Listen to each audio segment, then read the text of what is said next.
Hello viewers, இது உங்கள் அறுசுவை அப்டேட். இன்னைக்கு நம்ம பார்க்க போகிறது ஒரு சிம்பிளான லஞ்ச் பாக்ஸ் ரெசிபி. ஸ்கூல் போகிற குழந்தைங்களா இருந்தாலும் சரி, வேலைக்கு போகிற பேச்சுலர்ஸுக்காக இருந்தாலும் சரி, கால நேரத்தில் டென்ஷன் இல்லாமல் இந்த லஞ்ச் பாக்ஸ் ரெசிபியை ரொம்ப ஈஸியாக 10 நிமிஷத்தில் டக்குன்னு செய்து கொடுத்துடலாம். இது ரொம்ப டேஸ்டாகவும் ரொம்ப ஈஸியாகவும் செய்திடலாம். கொஞ்சம் கூட மிச்சம் வைக்காமல் சாப்பிட்டுடுவாங்க. வீடியோவுக்கு போகிறதுக்கு முன்னாடி நம்ம சேனலில் போடுற வீடியோஸ்க்குலாம் லைக் பண்ணாமே நிறைய பேர் பார்த்துட்டு இருக்கீங்க. லைக் பண்ணி சப்ஸ்கிரைப் பண்ணி நம்ம சேனலுக்கு சப்போர்ட் பண்ணுங்க. வாங்க இது எப்படி பண்ணுறதுன்னு பார்க்கலாம். இது பண்ணுறதுக்கு ஸ்டவ்வில் கடாயை வச்சுட்டு 2 ஸ்பூன் எண்ணெய் ஊற்றிருக்கேன். எண்ணெய் நல்லா சூடானதும் 1/2 டீஸ்பூன் கடுகு சேர்த்துக்கோங்க. 1/4 டீஸ்பூன் சீரகம் சேர்த்துக்கலாம். ரெண்டும் சேர்ந்து பொரியட்டும்.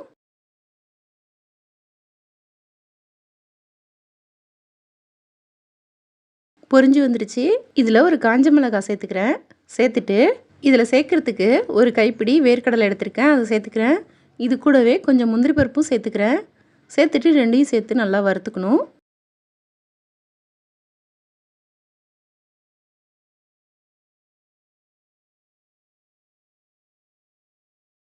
இது ஓரளவு செவந்து வறுப்பட்டதும் வெங்காயம் சேர்க்கணும். இப்போ வெங்காயம் சேர்த்துக்கலாம். 2 பெரிய வெங்காயத்தை பொடியாக கட் பண்ணி வச்சுருக்கேன்.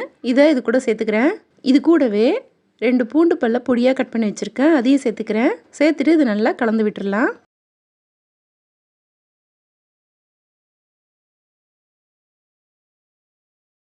கூடவே 3 பச்சை மிளகாவை கீறிட்டு சேர்த்துருக்கேன். இப்போது வெங்காயம் ஓரளவு வதங்கிடுச்சு. இது கூட சேர்க்குறதுக்கு ஒரு பெரிய தக்காளியை இது போல் நீள நீளமாக கட் பண்ணி வச்சுருக்கேன், அதையும் சேர்த்துக்கிறேன்.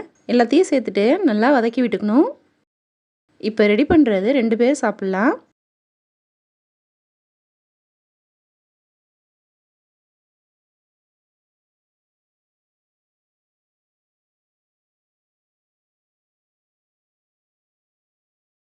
வெங்காயம் தக்காளி நல்லா வதங்கி வந்துருச்சு.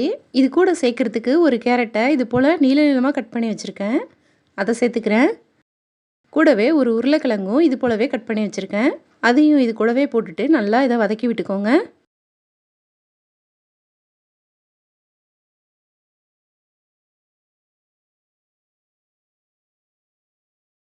இப்போது எல்லாமே சேர்ந்து நல்லா வதங்கி வந்துட்டுருக்கு. இப்போ மசாலா பொருட்கள்லாம் சேர்த்துக்கலாம். இது கூட 1/4 டீஸ்பூன் மஞ்சத்தூள் சேர்த்துக்கோங்க. சேர்த்துட்டு 1/2 டீஸ்பூன் தனி மிளகாய் தூள் சேர்க்குறேன். இதையும் சேர்த்துட்டு 1/2 டீஸ்பூன் கரம் மசாலா சேர்த்துக்கோங்க. இதுக்கு தேவையான அளவு உப்பு சேர்த்துக்கலாம். சேர்த்துட்டு எல்லாத்தையும் சேர்த்து நல்லா கலந்து விட்டுறணும். இதையெல்லாம் சேர்ந்து 1 நிமிஷம் நல்லா கலந்து விட்டுடுங்க.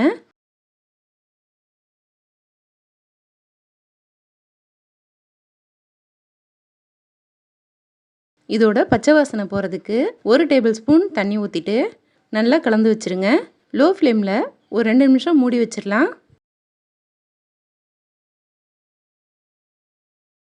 இப்போது இதோட பச்சை வாசனைலாம் நல்லா போயிடுச்சு.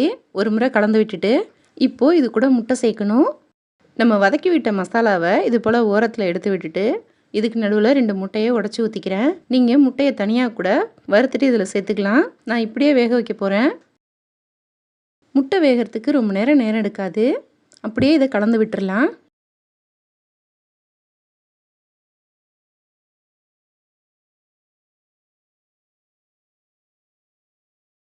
இப்போது முட்டையும் நல்லா வெந்துருச்சு. இந்த மசாலாவோட ஒன்று சேர்த்து நல்லா கலந்து விட்டுறலாம்.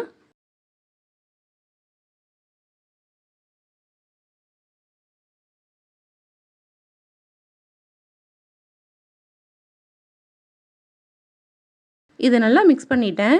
இப்போ சாதம் சேர்த்துக்கலாம். 1/2 கப்பு சாதம் வேக வச்சு எடுத்து வச்சுருக்கேன், அதை இது கூட சேர்த்துக்கிறேன். சாதம் நல்லா உதிரி உதிரியாக இருக்கணும்.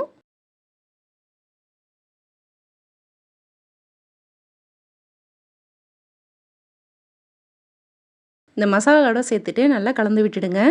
எல்லா பக்கமும் மசாலா படுறது போல் நல்லா கலரி விட்டுக்கணும். ஒரு 5 நிமிஷம் இதெல்லாம் சேர்ந்து கலந்து விட்டால் போதும்.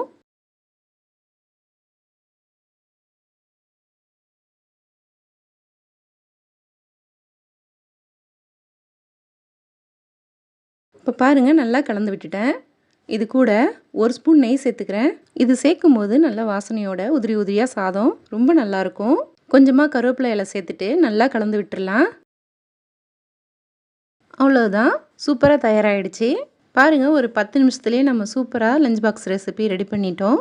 நல்ல கம கமன்னு வாசனையோட பார்க்கறதுக்கு பிரியாணி போலவே இருக்குது. டேஸ்ட்டும் சூப்பராக இருக்குது. இது போல் செய்து கொடுத்தீங்கன்னா கொஞ்சம் கூட மிச்சம் வைக்காமல் சாப்பிட்டுட்டு வந்துடுவாங்க. அடிக்கடி உங்களை செய்ய சொல்லுவாங்க. இது கூட தொட்டு சாப்பிட இதுக்கு தனியாக தொட்டுக்க செய்ய தேவையில்லை. அப்படி வேணும்னா வத்தல், அப்பளம் இது போல் செய்து வச்சுக்கலாம். நான் இது கூட பாவக்காய் பொரியல் வச்சுருக்கேன். நீங்களும் இந்த சூப்பரான லஞ்ச் ரெசிபியை ட்ரை பண்ணி பாருங்கள். இந்த வீடியோ பிடிச்சிருந்தா லைக் பண்ணுங்கள், ஷேர் பண்ணுங்கள். நம்ம சேனலுக்கு புதுசாக இருந்தீங்கன்னா சப்ஸ்கிரைப் பண்ணிக்கோங்க. தேங்க்யூ.